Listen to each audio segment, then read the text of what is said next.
بسم اللہ الرحمن الرحیم۔ السلام علیکم۔ ہجرت نبوی سے چند سال بعد کا ذکر ہے کہ ایک دن میانہ کا درجھریرے بدن کے ایک خوبصورت آدمی بارگاہ رسالت صلی اللہ علیہ وآلہ وسلم میں حاضر ہوئے۔ انہوں نے بڑے ادب سے حضور صلی اللہ علیہ وآلہ وسلم کو سلام کیا اور پھر آپ کی خدمت میں بیٹھ کر ارشاد نبوی صلی اللہ علیہ وآلہ وسلم سے مستفیض ہونے لگے۔ یکا یک سرور کونین صلی اللہ علیہ وآلہ وسلم پر سارے وحی طاری ہوئے اور زبان رسالت صلی اللہ علیہ وآلہ وسلم پر قرآن حکیم کی ایک سورت جاری ہوگی۔ وہ صاحب وحی الہی کا ایک ایک لفظ بغور سنتے اور اس کو لکھتے جاتے تھے۔ جب حضرت جبرائیل علیہ السلام پیغام الہی پہنچا کر واپس چلے گئے تو نبی رحمت صلی اللہ علیہ وآلہ وسلم نے ان صاحب سے مخاطب ہو کر فرمایا، مجھے اللہ نے حکم دیا ہے کہ میں تم کو قرآن سنایا کروں تاکہ تمہیں یاد ہو۔ ان صاحب نے عرض کیا، یا رسول اللہ صلی اللہ علیہ وآلہ وسلم، کیا اللہ تعالیٰ نے میرا نام لیا ہے؟ حضور صلی اللہ علیہ وآلہ وسلم نے فرمایا، ہاں۔ یہ سن کر وہ صاحب فرتے مسرت سے بے خود ہو گئے اور بے اختیار رونے لگے۔ یہ صاحب رسول جن کا خود اللہ تبارک و تعالیٰ نے نام لے کر اپنے حبیب پاک صلی اللہ علیہ وآلہ وسلم کو حکم دیا کہ ان کو قرآن سنائیں، حضرت ابی بن کعب انصاری رضی اللہ تعالیٰ عنہ تھے۔ حضرت ابی بن کعب رضی اللہ تعالیٰ عنہ کا شمار تاریخ اسلام کے ان متہم بالشان شخصیتوں میں ہوتا ہے جن کو دربار رسالت میں نہایت ممتاز درجہ حاصل تھا۔ حضرت ابی رضی اللہ تعالیٰ عنہ دو کنیتوں سے مشہور تھے۔ ایک کنیت ابو المنذر تھی، دوسری کنیت ابو طفیل، جو ان کے بیٹے طفیل کے نام کی نسبت سے حضرت عمر فاروق رضی اللہ تعالیٰ عنہ نے رکھی تھی۔ حضرت ابی رضی اللہ تعالیٰ عنہ اسلام سے پہلے تورات پڑھ چکے تھے اور اسی کا اثر تھا کہ اسلام کی آواز نے انہیں بہت جلد اپنی طرف متوجہ کر لیا۔ حضرت انس بن مالک رضی اللہ تعالیٰ عنہ سے روایت ہے کہ حضرت ابی رضی اللہ تعالیٰ عنہ عہد شباب میں دخت رز شراب کا شوق بھی کرتے تھے اور ان کے سوتیلے باپ ابو طلحہ کی محافل نوش کے سرگرم رکن تھے۔ قبول اسلام کے بعد دونوں کا شمار جلیل القدر صحابہ میں ہوا۔ جب ابی رضی اللہ تعالیٰ عنہ کے سعادت اندوز اسلام کے بارے میں مشہور روایت یہ ہے کہ انہوں نے بیعت عقبہ ثانیہ میں مکہ مکرمہ جا کر رسول اکرم صلی اللہ علیہ وآلہ وسلم کے دست مبارک پر بیعت کی۔ ہجرت کے بعد حضور صلی اللہ علیہ وآلہ وسلم نے مدینہ منورہ میں نزول اجلال فرمایا تو انصار میں سے حضرت ابی بن کعب رضی اللہ تعالیٰ عنہ کو سب سے پہلے وحی لکھنے کا شرف حاصل ہوا۔ اس لحاظ سے ان کو انصاری کاتبین وحی میں امتیازی درجہ حاصل ہے۔ ہجرت کے چند ماہ بعد حضور صلی اللہ علیہ وآلہ وسلم نے مہاجرین اور انصار کے مابین مواخات قائم کرائیں تو حضرت ابی رضی اللہ تعالیٰ عنہ کو جلیل القدر صحابی حضرت سید بن زید رضی اللہ تعالیٰ عنہ کا اسلامی بھائی بنایا۔ غزوات کا سلسلہ شروع ہوا تو حضرت ابی رضی اللہ تعالیٰ عنہ بدر سے لے کر طائف تک تمام غزوات میں نبی رحمت صلی اللہ علیہ وآلہ وسلم کے ہم رکاب رہے۔ حضرت جابر بن عبداللہ رضی اللہ تعالیٰ عنہ سے روایت ہے کہ حضرت ابی رضی اللہ تعالیٰ عنہ کو غزوہ احد میں ایک تیر ہفت اندام میں لگا جس سے وہ شدید زخمی ہو گئے۔ نبی رحمت صلی اللہ علیہ وآلہ وسلم کو اطلاع ملی تو آپ نے ان کے علاج کے لیے ایک طبیب بھیجا جس نے رگ کو کاٹ دیا۔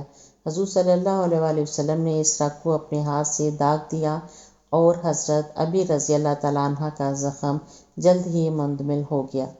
حضرت ابی رضی اللہ تعالیٰ عنہ کو حضور صلی اللہ علیہ وآلہ وسلم سے بے پناہ محبت تھی اور کلام الہی سے بھی گہرا شغف تھا، چنانچہ وہ اپنے وقت کا بیشتر حصہ بارگاہ نبوی صلی اللہ علیہ وآلہ وسلم میں گزارتے تھے۔ حضور صلی اللہ علیہ وآلہ وسلم ان کو قرآن سناتے اور حفظ کراتے تھے اور کتابت وحی کی خدمت بھی لیتے تھے۔ اس طرح ان کو بارگاہ رسالت میں خصوصی تقرب حاصل ہو گیا۔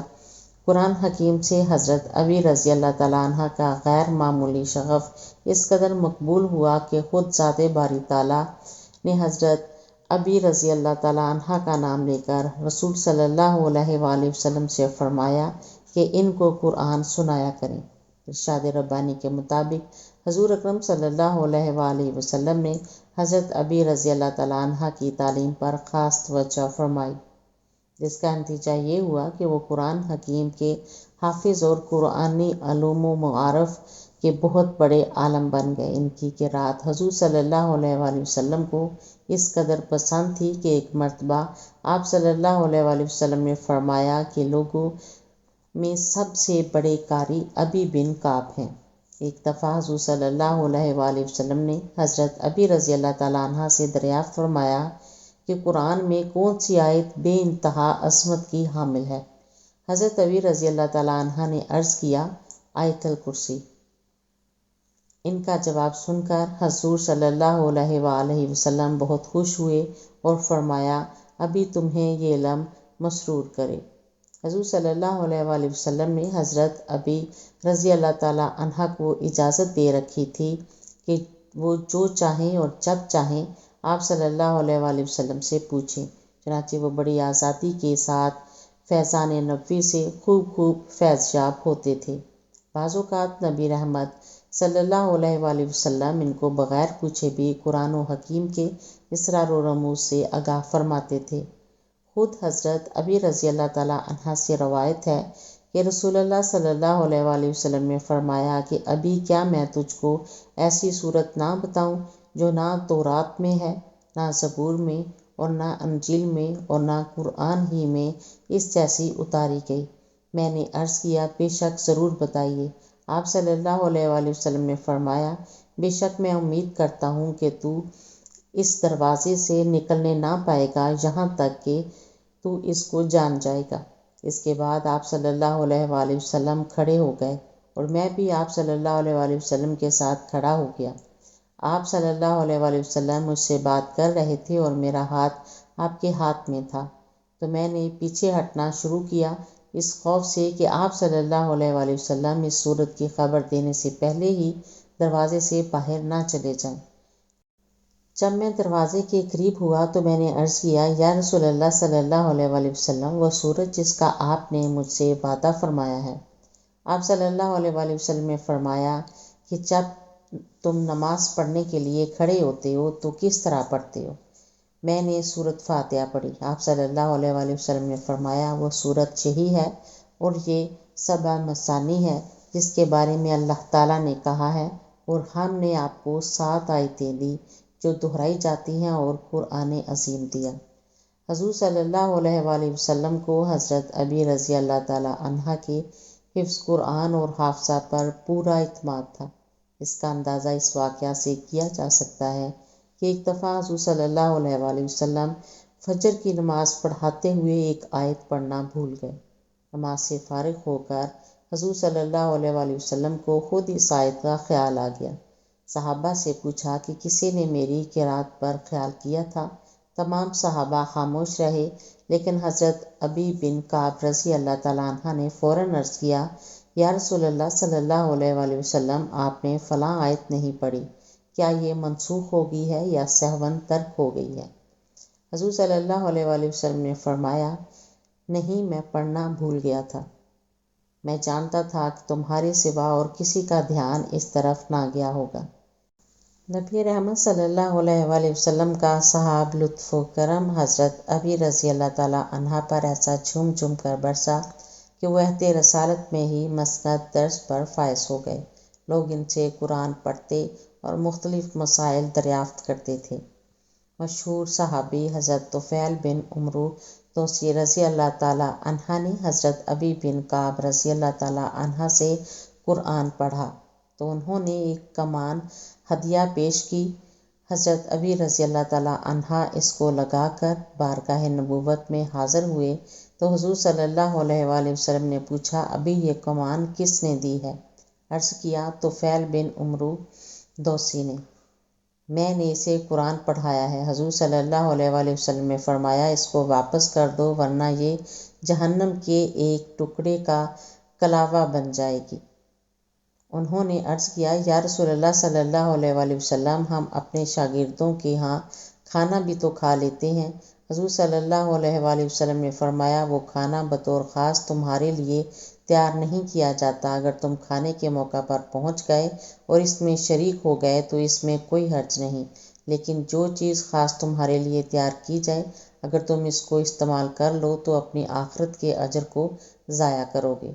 ایک اور روایت میں خود حضرت ابی رضی اللہ تعالیٰ عنہ کہتے ہیں کہ میں نے ایک آدمی کو قرآن کی ایک سورت سکھائی، اس نے میرے پاس ایک کپڑا ہدیہ بھیجا، میں نے رسول صلی اللہ علیہ وآلہ وسلم سے اس کا ذکر کیا تو آپ صلی اللہ علیہ وآلہ وسلم نے فرمایا اگر تو نے اسے لے لیا تو تجھے آگ کا کپڑا پہنایا جائے گا۔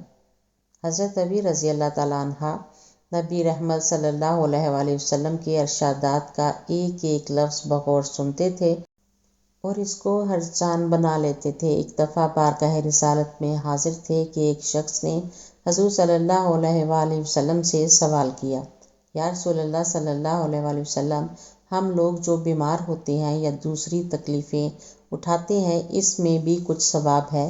حضور صلی اللہ علیہ وآلہ وسلم نے فرمایا ہاں، یہ بیماریاں اور تکلیفیں مسلمان کے گناہوں کا کفارہ بن جاتی ہیں۔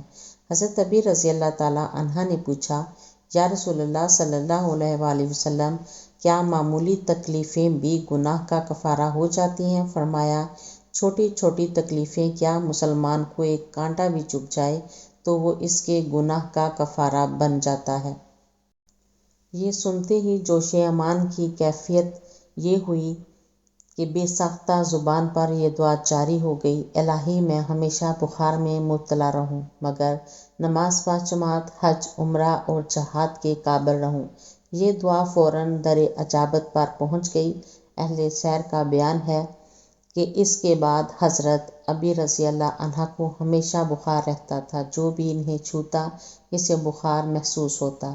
حضور صلی اللہ علیہ وآلہ وسلم کے وصال کے بعد خلافت کا مسئلہ پیدا ہوا تو حضرت ابی رضی اللہ تعالیٰ عنہ ان چند صحابہ میں سے تھے جو حضرت علی رضی اللہ تعالیٰ عنہ کو خلافت کا مستحق سمجھتے تھے۔ تاہم جب جمہور مسلمانوں کی رائے کے مطابق حضرت ابوبکر صدیق رضی اللہ عنہ مسند رائے خلافت ہوئے تو حضرت ابی رضی اللہ تعالیٰ عنہ نے خوش دلی سے ان کی بیعت کر لی۔ حضرت ابوبکر صدیق رضی اللہ تعالیٰ عنہ حضرت ابی رضی اللہ تعالیٰ عنہ کا بے حد احترام کرتے تھے۔ جب انہوں نے قرآن حکیم کی ترتیب و تدوین کا کام اہل علم صحابہ کرام کی ایک جماعت کے سپرد کیا تو حضرت ابی رضی اللہ تعالیٰ عنہ کو اس جماعت کا امیر مقرر کیا۔ وہ قرآن کے الفاظ بولتے جاتے تھے اور لوگ ان کو لکھتے جاتے تھے۔ اگر کسی آیت کی تقدیم و تاخیر کے بارے میں اختلاف ہو جاتا تو سب اس کو مل کر طے کرتے تھے۔ حضرت ابوبکر رضی اللہ تعالیٰ عنہ کے بعد حضرت عمر فاروق رضی اللہ تعالیٰ عنہ منصب خلافت پر فائز ہوئے تو انہوں نے حضرت ابی رضی اللہ تعالیٰ عنہ کو مجلس شورا کا رکن نامزد کیا۔ وہ حضرت ابی رضی اللہ تعالیٰ عنہ کی جلالت علمی اور اصابت رائے کے بے حد متقد تھے اور ان کا غیر معمولی اعزاز و اکرام کرتے تھے اور اہم ملکی اور دینی معاملات میں ان کی رائے کو بڑی اہمیت دیتے تھے۔ حافظ ابن حجر عسقلانی رحمۃ اللہ علیہ نے اصحابہ میں لکھا کہ حضرت عمر رضی اللہ تعالیٰ عنہ حضرت ابی رضی اللہ تعالیٰ عنہ کو سید المسلمین کہتے تھے اور فرماتے تھے کہ ہم سب سے بڑے قاری ابی رضی اللہ تعالیٰ عنہ ہیں۔ حضرت عمر فاروق رضی اللہ تعالیٰ عنہ نے اپنے عہد خلافت میں نماز تراویح کو باجماعت کیا تو حضرت ابی بن کعب رضی اللہ تعالیٰ عنہ کو مردوں کا اور حضرت سلیمان ابی ابن حشمہ رضی اللہ تعالیٰ عنہ کو عورتوں کا امام مقرر فرمایا۔ حضرت ابی رضی اللہ تعالیٰ عنہ نے حضرت عثمان غنی رضی اللہ تعالیٰ عنہ کے عہد خلافت میں 32 ہجری میں وفات پائی۔ اللہ تعالیٰ کی ان پر بے شمار رحمتیں نازل ہوں، آمین یا رب العالمین۔ میری مزید ایسی ویڈیو دیکھنے کے لیے میرے چینل کو سبسکرائب کریں، ویڈیو کو لائک اور شیئر کریں۔ اللہ حافظ۔